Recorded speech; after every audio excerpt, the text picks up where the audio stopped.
देश आणि जगातील कोणतीही व्यक्ती, संस्था आणि देश यांना त्यांच्या मूलभूत गरजा पूर्ण करण्यासाठी आणि परस्पर व्यवहारांना चालना देण्यासाठी चलन अर्थात करन्सी आवश्यक असते, जेणेकरून त्यांना त्यांचा वापर सुरळीतपणे करता येईल. म्हणून प्रत्येक देशाचं स्वतःचं चलन आहे, जसे की भारतासाठी रुपया आणि अमेरिकेसाठी डॉलर आणि इत्यादी. वास्तविक हे भौतिक चलन आहेत. हे तुम्ही कोणत्याही ठिकाणी किंवा देशाच्या नियमानुसार पाहू शकतात, स्पर्श करू शकतात आणि वापरू देखील शकतात. परंतु क्रिप्टोकरन्सी आज देशभरामध्ये आपण बघतोय की क्रिप्टोकरन्सीचा बोलबाला आहे. मात्र ही करन्सी वेगळी आहे, डिजिटल करन्सी आहे. मात्र ही करन्सी जी आहे तिचा वापर कसा करता येऊ शकतो, त्याचे फायदे काय काय आहेत आणि अर्थात त्यासाठी नियम आणि अटी काय काय आहेत, या संदर्भात आज आपण बोलणार आहोत. नमस्कार, मी भावना दिलीप चंदवानी. आपलं सर्वांचं स्वागत हॅलो 24 तास या आमच्या खास कार्यक्रमामध्ये. या कार्यक्रमामध्ये आज आपण क्रिप्टोकरन्सी संदर्भातलं संपूर्ण ज्ञान जाणून घेणार आहोत. त्यासाठी आपल्या सोबत आहे डॉक्टर नटराज सूर्यवंशी, जे सीईओ आहेत टोस्का क्रिप्टो अकॅडमीचे. त्यासोबतच उमेश वाघमारे देखील असतील, जे मार्केटिंग हेड आहेत क्रिप्टोकरन्सी या अकॅडमीचे. आणि सोबतच विक्रांत जाधव देखील आपल्या सोबत असतील, जे टोस्का अकॅडमीचे इंडिया हेड आहेत. सुरुवातीला आपण सगळ्यांचं स्वागत करूया आणि त्यानंतर या विषयाला सुरुवात करूया. नमस्कार सर. नमस्कार. तर डॉक्टर नटराज सूर्यवंशी हे भारतातील पहिले आणि एकमेव अशी व्यक्ती आहेत ज्यांनी डिजिटल वॉलेटची निर्मिती केलेली आहे, ज्यामध्ये सगळ्या मोबाईल आणि DTH कंपन्यांचे रिचार्ज व्हायचे. हा कालावधी 2019 ते 2015 पर्यंतचा होता आणि त्यानंतर आता अमेरिकन युनिव्हर्स तर्फे नेल्सन मंडेला नोबेल पीस अवॉर्डने त्यांना गौरवण्यात आलेला आहे. भारताच्या प्रत्येक नागरिकाला क्रिप्टोचं संपूर्ण ज्ञान देण्यासाठी त्यांनी टोस्का क्रिप्टो अकॅडमीची सुरुवात केलेली आहे. आता आपण विषयाला सुरुवात करूया. डॉक्टर, क्रिप्टोकरन्सी आज आपण बघतोय की अनेक ठिकाणी क्रिप्टोकरन्सी संदर्भात बोललं जातं, मात्र अजूनही या करन्सी संदर्भात अनेक समज आणि गैरसमज आहेत. त्या संदर्भात तर आपण पुढे जाणून घेणारच आहोत. मात्र सुरुवातीला मला तुमच्या अकॅडमी संदर्भात सांगा. नक्कीच. भावना, आज 75वा वर्ष खरंय आणि स्वातंत्र्याला आज 75 वर्ष पूर्ण झाले. पण मला असं वाटतं की आणखी आर्थिक स्वातंत्र्य नाही भेटलं. अच्छा. आणि आजचा युग जर बघितला गेला तर हा डिजिटल युग आहे आणि डिजिटलायझेशनचा युग आहे. जसं आज डिजिटल करन्सी आली, तसंच हा क्रिप्टोकरन्सी, याला क्रिप्टोकरन्सी म्हणता येत नाहीये, याला क्रिप्टो ॲसेट म्हणावं लागेल. कारण आता आपल्या फायनान्स मिनिस्टरनी बघितलं असेल तर तुम्ही टॅक्सेशन वगैरे त्याला लावलेलं आहे. तर टोस्का क्रिप्टो अकॅडमी ही काय आहे, तर नेमकं त्यामध्ये ही टेक्नॉलॉजी कुठली वापरली गेलेली आहे, त्यामध्ये येतं की ब्लॉकचेन टेक्नॉलॉजी आहे, डिसेंट्रलाइज सिस्टम असतं किंवा टोकन काय असतं, कॉइन काय असतं. आणि ह्या सगळ्या गोष्टीमधून प्रत्येक युजर, प्रत्येक इन्व्हेस्टर हा आता त्याच्यासमोर प्रश्नचिन्ह आहे की नेमकं हे कशा पद्धतीने पुढे जाईल, आम्ही त्याच्यामध्ये कसं पार्टिसिपेट करू शकतो. त्यामुळं आम्ही प्रत्येक एक बारकाईने एक एक गोष्ट आम्ही यामध्ये ॲज अ ट्रेडिंग मार्फत आम्ही देणार आहे, ऑनलाईन ऑफलाईन. त्याच पद्धतीनं आज आपण जर क्रिप्टोचं बघितलं असेल तर आज इंटरनॅशनल मार्केटमध्ये क्रिप्टो कुठे लिगलाइज आहे, कुठे नाहीये. आणि ह्या सगळ्या गोष्टीमध्ये जेवढी काही आपली भारतातील जनता आहे ही कुठे ना कुठे कन्फ्यूज आहे आणि त्या कन्फ्युजनमध्ये फक्त लॅकिंग ऑफ नॉलेज म्हणायचं त्याला. तर क्रिप्टो अकॅडमी म्हणजे काय, तर क्रिप्टो अकॅडमीमध्ये ॲसेट काय, बाकी ह्या सगळ्या गोष्टीचं नॉलेज आम्ही प्रत्येक कोर्स मार्फत आम्ही घेऊन आलेलो आहोत. निश्चितच. तेव्हा क्रिप्टोचं संपूर्ण नॉलेज हे तुमच्या अकॅडमीमध्ये मिळणार आहे. डॉक्टर, आपण बघितलेलं आहे की ब्लॉकचेन टेक्नॉलॉजीवर क्रिप्टो काम करतं असं आपण नेहमी ऐकून आहोत. नेमकी ब्लॉकचेन टेक्नॉलॉजी काय आहे, क्रिप्टो त्यावर नेमकं कसं काम करतं? हे पहा, ब्लॉकचेन हे एक असं सेक्युर्ड सिस्टम आहे ज्यामध्ये हॅकिंग नावाचा प्रकार होत नाही. अच्छा. आणि एक ट्रान्झॅक्शन जेव्हा करतो, जेव्हा मी आपल्या बँकेतनं पैसे मी तुम्हाला पाठवेन तर नक्कीच फ्रॅक्शन ऑफ सेकंडमध्ये पोहोचतात, पण एक ट्रान्झॅक्शन हिट होतं. ब्लॉकचेन म्हणजे हे ब्लॉक वाईज जातं, त्याचे प्रकार भरपूर आहेत. म्हणजे असे नाही की त्याला तुम्ही ट्रॅक नाही करू शकत, हॅक नाही करू शकत आणि सेक्युर्ड आहे. आजकाल पाहिलं असेल तर वर्ल्ड वाईड ब्लॉकचेनचा वापर होतोयच. नक्कीच आता भारतामध्ये बँका असो, मोठ्या मोठ्या मल्टीनॅशनल कंपन्याज असो किंवा इव्हन जे काही आता प्रायव्हेट सेक्टर आहेत हे सुद्धा ब्लॉकचेनचा यूज करायला लागलेत. आणि ब्लॉकचेन सोबत जी सिक्युरिटी किंवा जे फ्युचर आहे हे नक्कीच खूप चांगलं आहे. आणि ब्लॉकचेन सोबत बाकी इतर जर आपण क्रिप्टोला बघितलं तर ब्लॉकचेन हे फक्त क्रिप्टोसाठीच नाही बनलेलं आहे. क्रिप्टो हा एक असा वर्ल्ड वाईड ट्रान्झॅक्शन केला जातो व्यवहाराचा, घेण्या देण्याचा. त्यामध्ये ब्लॉकचेन हा सगळ्यात मोठा त्याचा एक पार्ट म्हणून बघितला जातो. त्यामुळं ब्लॉकचेन आणि क्रिप्टो हे आधारित नक्कीच ब्लॉकचेनवर आहे, पण भरपूर काही गोष्टी आता ब्लॉकचेनवर डिपेंड आहेत किंवा येतील. म्हणजे सिक्युरिटीसाठी blockchain is the best option असं म्हणता येईल. पुढचा प्रश्न वाघमारेजी मला तुम्हाला विचारायचा आहे. सर, जनरली क्रिप्टो म्हटल्यानंतर आज शेअर मार्केटमध्ये शेअर घ्यायला गेलो तर त्याला किंवा एखाद्या कंपनीमध्ये आपण पैसे गुंतवले तर त्याचे शेअर घेतले असं म्हटलं जातं. क्रिप्टो करन्सीमध्ये जेव्हा आपण क्रिप्टो विकत घेतो तेव्हा टोकन किंवा कॉइन हा शब्द आपण ऐकलेला असेल. टोकन आणि कॉइन मधला फरक, ते डिसेंट्रलाइज किंवा सेंट्रलाइज कसं होतं? टोकन आणि कॉइन मधला मेजर फरक म्हणजे कॉइन हे स्वतःच्या ब्लॉकचेनवर तयार झालेले असते, जसं की इथेरियम आहे, BNB आहे. आणि टोकन हे कुणाच तरी दुसऱ्या ब्लॉकचेनचा आधार घेऊन तयार झालेले असतात, जसे इथेरियमच्या बेस वापरून, इथेरियमचा ब्लॉकचेनचा बेस वापरून तयार झालेले टोकन आहेत, त्याला टोकन म्हणतात. आणि सेंट्रलाइज आणि डिसेंट्रलाइज सिस्टीम म्हणजे त्याच्यामध्ये आपण सेंट्रलाइज जर पकडलं तर भारताचं जे चलन आहे त्याच्यावर RBIचं कंट्रोल आहे, ते सेंट्रलाइज आहे. आणि बिटकॉइन हा डिसेंट्रलाइज आहे, त्याच्यावर कुणाचंही कंट्रोल नाही, बरोबर आहे. त्याप्रमाणे क्रिप्टो करन्सीमध्ये डिसेंट्रलाइज जे सिस्टीम आहेत ते आहेत, वज्रेक्स आहे, नंतर बायनान्स आहे, सेंट्रलाइज सिस्टीम आहेत. हा, आणि डिसेंट्रलाइज म्हणजे स्वतःचे वॅलेट, जसे की ट्रस्ट वॅलेट आहे, परत ट्रान्सप्रोलिंक आहे. निश्चितच. तेव्हा एकूणच कशा प्रकारे क्रिप्टो करन्सी जी आहे ती काम करते या संदर्भात आज आपण माहिती जाणून घेतोय. आणि आपण बघतोय की टोस्का ही अकॅडमी जी आहे ती क्रिप्टो संदर्भातलं संपूर्ण म्हणजे 0 ते अगदी 100% पूर्ण ज्ञान तुम्हाला देत असतं. अनेक स्टुडंट्स आहेत, अनेक विद्यार्थी आहेत ज्यांनी क्रिप्टोचं नॉलेज आणि क्रिप्टो करन्सीमध्ये आज ट्रेड करतायत आणि त्यांनी शिक्षण जे घेतलेलं ते सरांकडून घेतलेलं आहे. त्यांचा अनुभव कसा होता आपण बघूयात. कोटा राजस्थान से बिलोंग करता हूँ. टोस्का ज्वाइन करने के पीछे क्या उद्देश्य था, क्यों आपने ज्वाइन किया टोस्का? सर, जो टोस्का एकेडमी है इसको मैंने देखा सोशल मीडिया के थ्रू, देखा तो लगा कि वास्तव में इस एकेडमी के माध्यम से, टोस्का एकेडमी के माध्यम से क्रिप्टो करेंसी की दुनिया में हम बहुत बड़ा काम कर सकते हैं. और एक हमारे जो देश की बेरोजगारी है, इस एकेडमी के माध्यम से उस बेरोजगारी से जूझ रहे लोगों को, युवाओं को रोजगार देके और बहुत बड़ी देश की समस्या का समाधान हम कर सकते हैं. निश्चितच. तेव्हा कशा प्रकारचं ज्ञान त्यांना मिळालेलं होतं आणि त्यांनी याचा वापर कसा केला त्या संदर्भात त्यांनी सांगितलेलं होतं. डॉक्टर नटराजजी, मला पुढचा प्रश्न तुम्हाला घ्यायचा आहे. क्रिप्टोचा पुढचा फ्युचर जाणून घ्यायचं आहे, मात्र त्यापूर्वी आपल्यासोबत काही कॉलर्स देखील आहेत जे जोडले जात आहेत. त्यांना देखील तुम्हाला काही प्रश्न विचारायचे आहेत. आपल्यासोबत जे कॉलर जोडले गेलेले आहेत त्यांचं नाव अमर आहे, अमर जाधव म्हणून आपल्यासोबत जोडले जात आहेत ठाण्याहून. अमरजी, तुमचा प्रश्न विचारा. नमस्कार, मी अमर पवार बोलतोय ठाण्यावरून. मला डॉक्टर नटराज सूर्यवंशी सरांना प्रश्न विचारायचा होता की क्रिप्टो, डिजिटल करन्सी आणि क्रिप्टो करन्सी ह्यामध्ये डिफरन्स काय आहे आणि इंडियामध्ये त्याचं काय लिगलायझेशन आहे? निश्चितच. तेव्हा एक गोंधळ आहे अनेकांना की अजूनही क्रिप्टो करन्सी लिगलाइज नाहीये, तर त्याचा वापर भारतात कसा करता येऊ शकेल असं त्यांचा प्रश्न आहे. नक्कीच.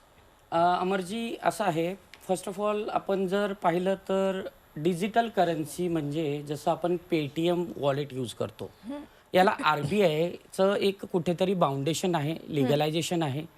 ते आपल्या अकाउंटला लिंक करून ते ट्रान्झॅक्शन होतात. तसं जर क्रिप्टोचं पाहिलं तर क्रिप्टो हे आत्ता सध्या एक प्रायव्हेट सेक्टरमध्ये एक ऑर्गनायझेशननी चालू केलेलं, त्याला जसं RBI आहे तसं प्रायव्हेट एक्सचेंज असतात. त्या एक्सचेंज ह्याला कंट्रोल करतात आणि बाय आणि सेल यावर हे सगळं डिपेंड असतं. पण शेवटी जर आपण लिगल बघितलं तर लिगल काय आहे, तर आत्ता भारताच्या फायनान्स मिनिस्टरनी तुम्ही पाहिलं असेल तर तुम्ही टोकन किंवा कॉईनमध्ये जेव्हा ट्रान्झॅक्शन करता फॉर एक्झाम्पल तुम्ही 1,000 रुपये गुंतवणूक केली आणि 1,000 गुंतवणूक केल्यानंतर तुमचा फायदा होतो 500 रुपये. तर 500 रुपये झाल्यानंतर गव्हर्नमेंटने काय केलं, 30% त्याला टॅक्सेशनमध्ये आणलं आणि 1% जो आहे त्याचा TDS आहे. तसंच मला असं वाटतं की आज एवढं झालेलं आहे का, तर अमेरिका असेल, जपान असेल, चायना असेल, जगातल्या सगळ्या मोठ्या मोठ्या कंट्रीजनी याला लिगलाइज करून कुठेतरी चायनलाइज केलं आहे. नक्कीच बघा, आपल्याकडे घरी छुरी असते याचा अर्थ काय, आपण सब्जी कट करायला ठेवले, भाज्यापाल्या कट करायला ठेवलेत, फ्रुट्स कट करायला ठेवलेत, असं नाही की त्याचा गैरवापर होत नाही. तसाच क्रिप्टोकरन्सीचा एक गैरवापर होऊ शकतो असा गव्हर्नमेंटचा एक अंदाजा आहे. ते सगळं काही सॉर्ट आउट झाल्यानंतर मला असं वाटतं की येणाऱ्या फ्युचरमध्ये क्रिप्टोकरन्सी ही लीगल होणे शक्य आहे किंवा व्हावं असं आम्हाला वाटतं. निश्चितच. तेव्हा वापर तर होतोय ते, पण लिगलाइज व्हायला थोडासा अजून वेळ लागेल, पण होणार नाही अशी शक्यता खूपच कमी आहे. सर, मी आपला प्रेक्षकांना जोडण्याआधी एक प्रश्न विचारलेला होता की क्रिप्टोकरन्सीचा किंवा डिजिटल वॉलेटचा येणाऱ्या काळामध्ये फ्युचर काय आहे त्या संदर्भात सांगा. हे आज तुम्ही पाहिलं असेल तर एक टिकटॉक नावाचं ऍप्लिकेशन आलं होतं. ते ऍप्लिकेशन काय होतं की चायनामधनं चालू झालेलं ऍप्लिकेशन, आपली यंगस्टर्स त्याला काय घेतली ॲज अ एंटरटेनमेंट अर्थात, आणि नक्कीच त्याचा एंटरटेनमेंट करत करत लोकांनी, आणि त्या टिकटॉकचा किती करोडोंचा व्यापार झाला आणि एवढी प्रसिद्धी त्याला झाली की एंड ऑफ द डे गव्हर्नमेंटला त्याला बॅन करायला लागलं, बिकॉज ते डिसेंट्रलाइज नाहीये, ते सेंट्रलाइज होतं. आता डिसेंट्रलाइज करन्सी म्हणण्यापेक्षा आपण जर ॲसेट बोललो तर हे योग्य हातामध्ये पडावं असं आपल्या माननीय पंतप्रधानांचं म्हणणं पण तेच आहे की खरंच ते चांगलं आहे, पण ते चांगल्या हातामध्ये भविष्यामध्ये पडावं. कारण आत्मनिर्भर भारतमध्ये जर खरंच डिजिटलायझेशनमध्ये जायचं असेल तर आपल्याला प्रत्येक गोष्ट चांगल्या पद्धतीनं घेतलं तर त्याचं फ्युचर आहे. का तर ही करन्सी आहे किंवा डिजिटल आहे किंवा येणारा युथ जो आहे हा ऑनलाईन आणि डिजिटल माध्यमातून जास्त जोडलेला आहे. त्यामुळं मला असं वाटतं की फ्युचर म्हणजे काय की आज ॲक्सेप्ट करणं हे आम्हाला म्हणतो ना आपण मजबुरी आहे हमारी, but end of the day कल जाके ऐसा हो जाएगा की आप त्याला करणं गरजेचंच आहे. का तर प्रत्येक चलनामध्ये, कारण मी इथे बसून अमेरिकेत नाही पैसे पाठवू शकत, अमेरिकेतून मला पैसे नाही येणार, पण जर हे झालं तर सोपं होऊ शकतं. त्यामुळं फ्युचर हा ब्राईटच आहे. आणि ह्याला ब्राईट म्हणजे काय, नक्कीच जर आपण मागच्या 15 वर्षापूर्वी जर विचार केला असता की मी तुम्हाला पैसे मोबाईलवरून पाठवतो आणि पैसे तुम्हाला मोबाईलवर भेटतील, असं शक्य होतं का, नाही. आणि नक्कीच बँकेत जाऊन रांगा लावून आपण पैसे काढायचो, तर आता तसं नाहीये. आता बसल्या ठिकाणी भारतात आपण कुठेही एकमेकांना पैसे पाठवतो, म्हणजे सेंट्रलाइज. तसंच डिसेंट्रलाइज हे फ्युचर आहे, ब्लॉकचेन फ्युचर आहे. क्रिप्टो फ्युचर आहे की नाही हे जेव्हा आपल्या येणाऱ्या सरकारने किंवा जे काय आता जे चाललंय हे सगळं काही जे काही प्रॉपर चायनालाइज होईल तेव्हा कळेल, पण आता तरी त्याचा वापर चांगला होतो आणि त्याचं फ्युचर ब्राईटच आहे. निश्चितच. आणि नाहीतरी सर, ज्यानुसार गव्हर्नमेंटने 30% त्यावर लावलेला टॅक्स आणि 1% जो TDS आहे त्याच्यामुळे लोकेशन आणि डिटेल सगळ्या ट्रॅस होताच आहेत. त्याच्यामुळे इनडायरेक्टली त्याचा वापर कसा होतोय तो आपण बघतोच आहे. पुढचा प्रश्न विक्रांतजी मला तुम्हाला विचारायचा आहे. टोस्का अकॅडमी सोबतच टोस्का कम्युनिटी सोबत देखील जुडता येतं, ते कसं, त्या संदर्भात सांगा. मॅडम, प्रत्येक ठिकाणी म्हणजे आपण आता शेअर मार्केट म्हणा की मेटल किंवा दुसरे सगळे भरपूर मार्केट्स आहेत. तसं शेअरमध्ये कसं असतं, शेअर मार्केटमध्ये शेअर होल्डर्स असतात, ते इन्व्हेस्ट करतात. तसंच त्यांना एक ॲडवायझर असतात, ब्रोकर्स असतात, तर त्याप्रमाणे मार्गदर्शन देतात. त्याचप्रमाणे बँका म्हटलं तर बँकामध्ये पण अकाउंट होल्डर असतात, त्यांना गाईड करणारे ॲडवायझर असतात किंवा बँकर्स असतात. तसंच क्रिप्टोमध्ये पण हाच प्रकार आमचा आहे. म्हणजे जे क्रिप्टो ॲसेट होल्डर्स, म्हणजे आता क्रिप्टो आपण कॉइन्स नाही म्हणत, ॲसेट म्हणतोय, त्या ॲसेटचे जे होल्डर्स आहेत त्यांना मार्गदर्शन करणारे आमची अकॅडमी पण आहे. त्यांना मार्गदर्शन करणार, आज तुम्हाला काय करायला पाहिजे, कसं सेफ राहायला पाहिजे, म्हणजे तुमचं कुठे नुकसान व्हायला कामा नाही, कोणी तुम्हाला गंडा घातला नाही पाहिजे. Okay okay. म्हणजे एक अवेअरनेसचा आमचा कार्यक्रम. अच्छा, ठीक आहे. निश्चितच. सर, खरं तर तुमच्या अकॅडमीमध्ये अनेक जण जोडली गेलेली आहेत. अनुभव कसा होता त्यांचा आणि त्यांना शिकून काय फायदा झालेला आहे, आणखीन एका खरं तर स्टुडंटकडून आपण जाणून घेऊयात.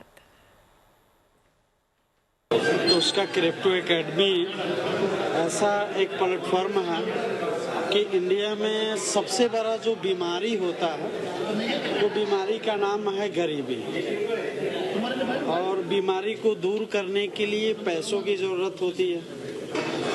तो ये बीमारी टोस्का क्रिप्टो एकेडमी प्लेटफॉर्म ऐसा है कि इस देश का पूरे गरीबी दूर हो सकता है। जो यहाँ पे तन मन दिल से वर्क करेगा, टोस्का एकेडमी को प्रमोट करेगा, शेअर करेगा, ये बीमारी समाप्त हो सकती है। निश्चितच तेव्हा आपल्यासोबत अनेक प्रेक्षक आहेत आणि अनेक विद्यार्थी देखील आहेत. त्या विद्यार्थ्यांकडून आणखीन आपण त्यांचा अनुभव जाणून घेऊयात. और इस सिस्टम को समझा था, दिल्ली से ही मेरे को इसके बारे में समझाया गया था, जो मीटिंग देखता था। और जैसा इस सिस्टम का नाम दिया गया है टोस्का क्रिप्टो एकेडमी, एकेडमी को अगर शुद्ध हिंदी में बात करा जाए विद्यालय, विद्या का घर, जो सीखेगा वही जीतेगा। जिंदगी का सही मकसद है जो सीखेगा वो जीतेगा। यहाँ पे वही अवेयरनेस प्रोग्राम दिखाया गया, चलाया गया, बताया गया लोगों को कि जो यहाँ पे सीख के समाज के लिए और नीचे गिरे हुए वर्गों के लिए जो काम करेगा वो जिंदगी में तो अपने तो उत्थान करेगा ही, और जो देश हित की जो सच्ची सेवा है वही गरीबों को जो आगे ले जाएगा, वही सच्ची सेवा यहाँ पे ही दिखाया गया, यही बताया गया। तेव्हा खरं तर या क्रिप्टो करन्सी संदर्भात आणखीनही आपण माहिती जाणून घेणार आहोत. मात्र एका छोट्याशा ब्रेकसाठी आपण इथे थांबतोय. तेव्हा तुम्ही कुठेही जाऊ नका, पाहत राहा आमचा खास कार्यक्रम हॅलो 24 तास. ब्रेक नंतर आपलं पुन्हा एकदा स्वागत. खरं तर आज ज्या अकॅडमी संदर्भात आपण बोलतोय, या अकॅडमी संदर्भात अगदी एक छोटीशी क्लिप बघूयात. या अकॅडमी संदर्भातले काही वैशिष्ट्य आपल्याला सर सांगतील या क्लिपच्या माध्यमातून.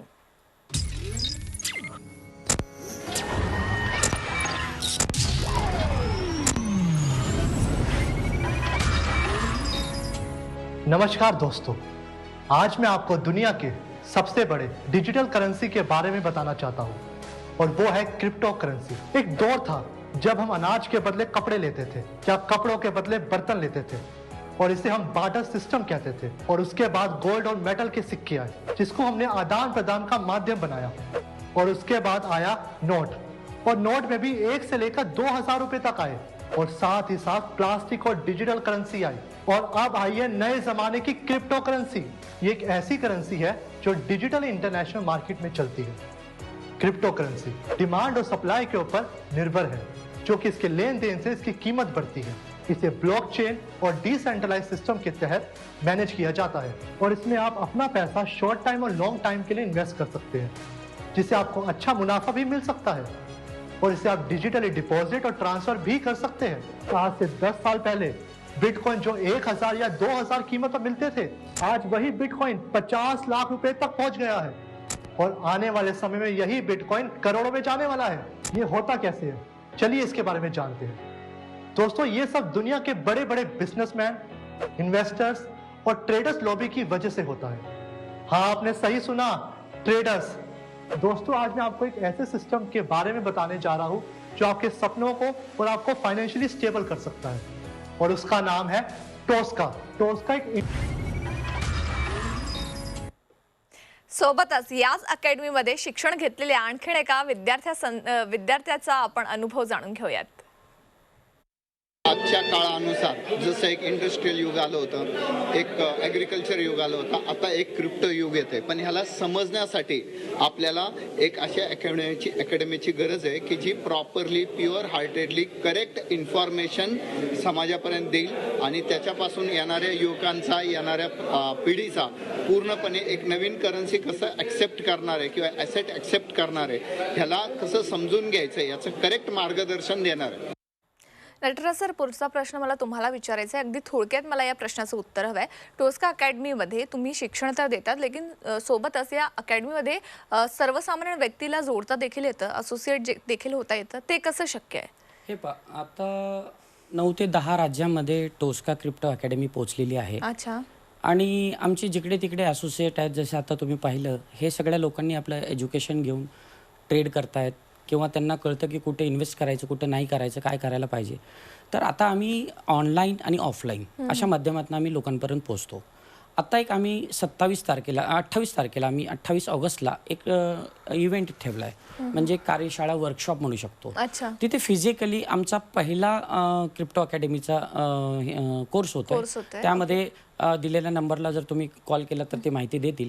त्यासोबतच टोस्का वॉलेट हा नावाचा आमचा जो वॉलेट आहे ते तुम्ही डाउनलोड केल्यानंतर त्यामध्ये सगळ्या माहिती दिलेल्या आहेत, त्या माहितीनुसार तुम्ही आमचे जे काही असोसिएट आहेत त्यांना तुम्ही कोऑर्डिनेट करू शकता, त्यांच्याकडनं माहिती घेऊ शकता. निश्चितच. आणि प्रॉपर पद्धतीने येणाऱ्या फ्युचरमध्ये आपल्याला आता जे चाललेलं युग आहे, ह्या युगामध्ये नक्कीच खरंच क्रिप्टोकरन्सीमध्ये जर लॅकिंग ऑफ नॉलेज, बघा नॉलेज असेल तर फ्युचर आहे, हां, खरंय. Otherwise without knowledge nothing is. निश्चितच सर. तेव्हा खरं तर क्रिप्टो करन्सी संदर्भातला समज आणि गैरसमज काय काय आहेत आणि कसे ते दूर करता येऊ शकतात त्या संदर्भात आज तुम्ही माहिती दिली.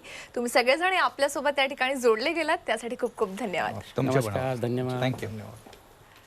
आज खरं तर अतिशय महत्त्वाचा दिवस आहे आपल्या देशासाठी आणि याच दिवशी देशातला फ्युचर काय असू शकतं त्या संदर्भात आपल्याला या सगळ्यांनी माहिती दिलेली आहे. त्यासाठी तुम्ही निश्चितच तुमच्या स्क्रीनवर दिसत असलेल्या नंबरवर संपर्क साधा. सोबतच टोस्का वॉलेट हा जो ॲप आहे तो तुम्हाला प्ले स्टोअरवर मिळेल, त्यावर देखील तुम्ही डाउनलोड करू शकतात आणि या संदर्भात माहिती घेऊ शकतात. सगळ्यात महत्त्वाचं पहिला वर्कशॉप होतोय 28 ऑगस्टला लोणावळ्याला. हा वर्कशॉप निश्चितपणे अटेंड करा, तुम्हाला नक्कीच या संदर्भात माहिती मिळेल आणि सोबतच समोर दिलेल्या नंबरवर संपर्क साधा. या कार्यक्रमात मी आता इथंच थांबते. त्याच्या बातम्यांसाठी पाहत राहा फक्त झी 24 तास आणि राहा एक पाऊल पुढे. नमस्कार.